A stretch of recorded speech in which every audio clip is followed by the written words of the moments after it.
বিসমিল্লাহির রহমানির রহিম। নারী জাতিরা কতটা কষ্ট করে আসলে নিজেরা সেই কষ্টের কাজ না করলে বুঝতে পারতাম না।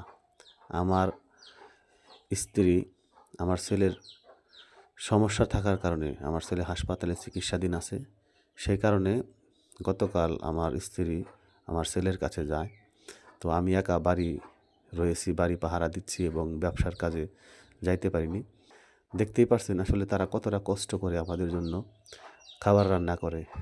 আসলে যে সকল প্রবাসী ভাইরা বিদেশ থাকেন তারা এবং আমাদের মতো যে সকল ভাইদের স্ত্রী প্রয়োজনে কোথাও বেড়াতে যান, একমাত্র তারাই বুঝবেন নারীরা আমাদের জন্য কতটা কষ্ট করে।